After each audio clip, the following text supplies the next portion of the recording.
Morning students. आज का question है फाइंड द टाउन जज। क्वेश्चन क्या कह रहा है कि क्वेश्चन में हमें एन पीपल दिए हैं लेबल्ड फ्रॉम 1 to n। अब एक र्यूमर है कि इन्हीं में से कोई एक पीपल ना सीक्रेटली टाउन जज है। अब अगर टाउन जज एग्जिस्ट करता है तो उसकी कंडीशंस क्या है कि टाउन जज किसी भी और को ट्रस्ट नहीं करता, बाकी सारे एक्सेप्ट द टाउन जज ट्रस्ट करते हैं टाउन जज को, और ये जो ऊपर की दो प्रॉपर्टीज हैं कोई एक ही पर्सन सेटिस्फाई करेगा। अब हमें एक अरे ट्रस्ट दे रखी है जिसमें ट्रस्ट है equal to A B I, ये रिप्रेजेंट करता है कि ए आई ट्रस्ट बी आई। अब हमें क्या है कि अगर टाउन जज एग्जिस्ट करता है तो हमें उसका लेबल रिटर्न कराना है, अदरवाइज हमें -1 रिटर्न करना है। जैसे कि ये देखते हैं, इसका क्या मतलब है कि 1 ट्रस्ट 2, तो ट्रू को हर कोई ट्रस्ट करता है, 2 किसी और को ट्रस्ट नहीं करता, तो 2 हमारा क्या हो जाएगा, टाउन जज हो जाएगा।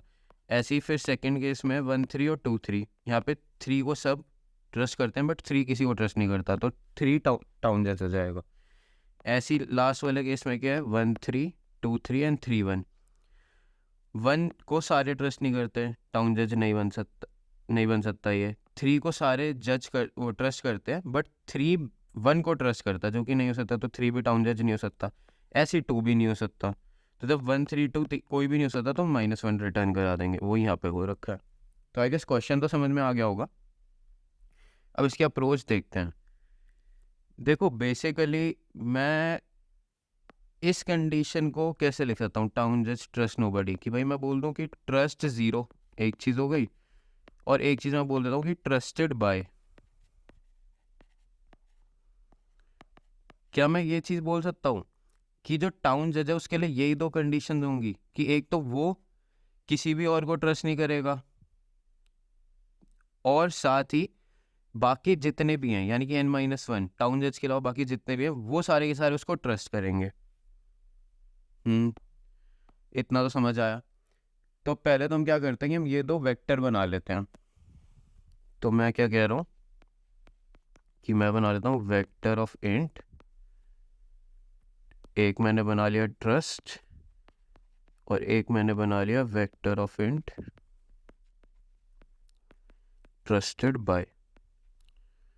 अब इसका इनिशियली हम साइज क्या रखें, n+1 रख देते हैं।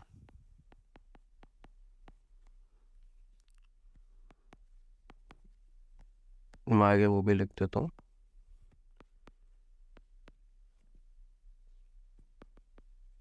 अगर मेरा ट्रस्ट की वैल्यू 0 हो जाती है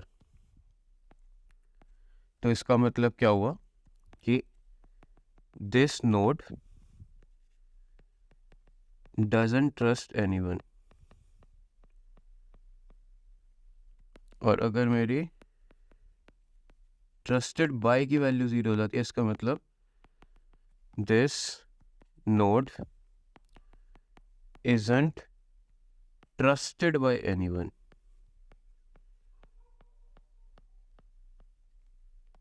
चलो ये चीज़ तो क्लियर हुई।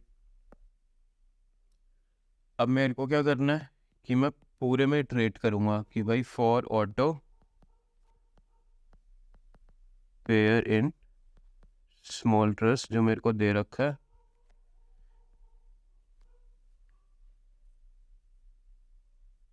अब मेरे को इसमें क्या पता है कि अगर ए आई और बी आई है तो ए आई बी आई को ट्रस्ट कर रहा है, ठीक है। यानी कि मैं कह सकता हूँ कि ट्रस्ट ऑफ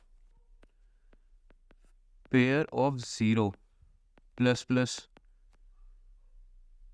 ठीक है, जो ए है वो एक को ट्रस्ट कर रहा है, और बी आई को ट्रस्ट करने वाला ए है, तो मैं ये भी कह सकता हूँ कि ट्रस्टेड बाय पेयर ऑफ 1++, यानी कि बी आई को ट्रस्ट करने वाला भी अब एक है, ठीक है। एट द एंड अब मेरे को क्या करना है, एट द एंड मैं पूरे में इटरेट करूँगा, कहाँ से कहाँ बताऊँगा, इंट आई इक्वल टू 0 से i less than equal to n i++, और मैं ढूंढूंगा कि कोई भी मेरे को ऐसी वैल्यू मिलती है क्या ट्रस्ट आई, जिसमें ट्रस्ट आई जो है वो 0 हो जाए, और साथ ही मेरा जो ट्रस्टेड बाय आई है वो मेरा n-1 हो जाए। अगर ऐसी मेरे को कोई वैल्यू मिलती है तो मैं रिटर्न आई कर दूंगा। और अगर ऐसा मेरे को एंड में कोई भी नहीं मिलता तो मैं बोल दूंगा रिटर्न -1। बस, तो यही सॉल्यूशन हो गया हमारा। अब अगर हम इसे ड्राई रन करके देखें, जैसे हम करके देखते हैं, ये वाला केस करके देखते हैं। तो ये वाला केस हमें क्या कह रहा है, 1 3 और 2 3। तो मेरे पास एक, तो मेरे पास क्या है, ट्रस्ट है। अच्छा, अब एन है 3, तो यानी कि 4 साइज होगा ना, यानी कि यहाँ तक, ठीक है ना। तो 0 1 2 3, ऐसे ही एक हो जाएगी ट्रस्टेड बाय, वो भी सेम 0 1 2 3, हर एक में इनिशियल वैल्यू 0 है। अब मैं क्या कह रहा हूँ, मैं इधर आया, तो यानी कि जो पेयर 0 है उसमें इसकी वैल्यू बढ़ जाएगी, बेसिकली ये वाली वैल्यू 1 हो गई, ठीक है। फिर 3 आया, ये वाली वैल्यू क्या हो गई मेरी, 1 हो गई। फिर 2 आया, ये वाली वैल्यू 1 हो गई। फिर 3 आया, ये वाली वैल्यू 2 हो गई। यहाँ पे ख़त्म हो गया। अब मैंने ट्रेड करा, तो मेरे को एक चीज़ दिख रहा है कि क्या, कि 3 पे इधर 0 है ट्रस्ट वाले केस में, और ट्रस्टेड बाय के केस में 2 है, यानी यहाँ जाके 2 n -1 है। तो यानी कि कंडीशन सेटिस्फाई कर रहा है, तो 3 मैं आंसर रिटर्न करा दूंगा। अच्छा चलो, एक हम और देख लेते हैं केस, एक ये वाला केस भी देख लेते हैं। जस्ट अ सेकेंड, ये हमने एक तो देख लिया। अब दूसरे केस में हमारे पास क्या है, हमारे पास साइज है, अच्छा अभी भी 3 है, तो मतलब सेम ही बनेगा ये। तो यानी कि एक मेरा बन गया ट्रस्ट, और एक मेरा बन गया ट्रस्टेड बाय, वही सेम चीज़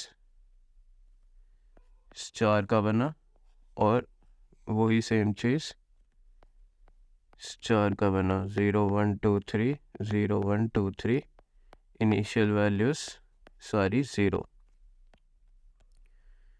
ये भी ठीक है।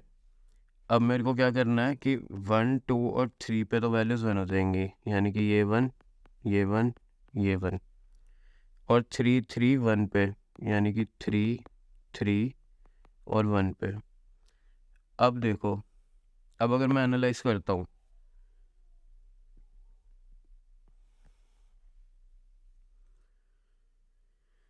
ज़ीरो को तो चलो इंक्लूड नहीं करेंगे, ठीक है। बेसिकली क्या करोगे भी तो यहाँ पे n -1 नहीं आ रहा ना, क्योंकि n हमारे पास क्या है, 3 है, तो 3 -1 हमें 2 चाहिए इधर।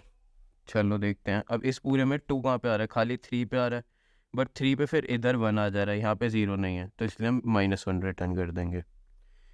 तो आई होप ड्राई रन तो समझ में आ गया होगा। बाकी अब हम लास्ट चीज़ ये देख लेते हैं, इसी टाइम एंड स्पेस कॉम्प्लेक्सिटी क्या है। देखो, स्पेस कॉम्प्लेक्सिटी तो मेरे को, मैं ये दो चीज़ें यूज़ कर रहा हूँ, तो मेरे को दिख रहा है कि स्पेस कॉम्प्लेक्सिटी तो डायरेक्टली O ऑफ V है, जहाँ पे V मेरा क्या हो जाएंगे, V हो जाएंगे मेरे नंबर ऑफ नोड्स, V हो जाएंगे नंबर ऑफ नोड्स। अब टाइम कॉम्प्लेक्सिटी की बात कर लेते हैं। टाइम कॉम्प्लेक्सिटी मेरे को क्या दिख रहा है कि मैं ओवरऑल इटरेट कर रहा हूँ, ठीक है। तो मैं क्या कह सकता हूँ कि बेसिकली दोनों पेयर्स में डालने के लिए मैं ट्रस्ट में पूरा इटरेट कर रहा हूँ स्टार्टिंग से एंड तक। तो इसे मैं ये लिख सकता हूँ ना, O of E plus V। अब यहाँ पे E क्या है, यहाँ पे E है मेरा number of relationships, number of relationships, यानी कि तुम कह लो कि एजेस, एक तरीके से तुम इसे नोट्स कह सकते हो और इसे हम एजेस कह सकते हैं। तो आई होप ये क्लियर हो गया होगा। बाकी कोड रेफरेंसेस के लिए मैं डिस्क्रिप्शन में लिंक डाल दूंगा, जिसको भी रेफ़र करना हो वहाँ से कर लें। चलो फिर, ओके देन।